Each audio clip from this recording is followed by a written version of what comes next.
festival, c'est toujours l'arrivée des participants un jeudi matin. Cette année, on est à 520 participants. Ensuite, il y a un discours qui est très important, en fait, qui donne un peu les grandes lignes de ce qui doit être fait, les règles de sécurité, les règles de savoir-vivre. Et donc là, ils commencent à regarder un peu comment s'installer dans les arbres, où est-ce qu'ils vont se positionner, donc à concevoir leur habitat.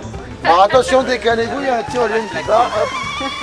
Du coup, ici, on peut observer un système de couverture avec un mât principal fait en bambou. Et du coup, imaginez, ces 3 petits bambous sont capables de reprendre le poids d'une vingtaine de personnes qui dorment ici. C'est phénoménal. À travers cette ville éphémère qui est vraiment spectaculaire, donc de montrer au public cette production et de profiter de cette visibilité pour les sensibiliser aux sujets abordés chaque année. Donc cette année à la fois sur la gestion des forêts en Île-de-France et aussi sur la question de faire évoluer l'apprentissage de l'architecture ou même tous les métiers du bâtiment par l'expérimentation et la construction.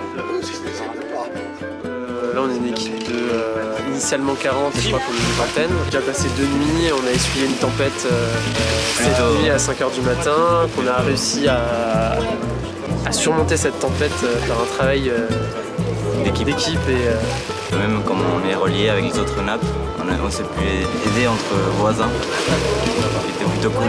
Avant de venir, on s'est dit on va jamais arriver à faire un truc où on va pouvoir dormir dedans. Et je trouve que c'est impressionnant tout ce qui a été fait, tout ce qui a été construit et que c'est hyper solide. Vivre dedans tous les jours, c'est quand même un rythme et un mode de vie un peu particulier, mais on a élevé le niveau des cabanes de quand on était petit. Il y a un côté un peu les au pays des merveilles, je pense, avec la théière. À la fois, chaque année, on est surpris, agréablement surpris du résultat, même si on connaît toutes les contraintes parce que c'est nous qui les donnons. Parce qu'en fait, on rassemble 500 cerveaux qui sont tous différents. En même temps, on montre qu'aujourd'hui, la construction traditionnelle en France, on construit énormément, on construit très vite, mais c'est du dur, c'est du béton.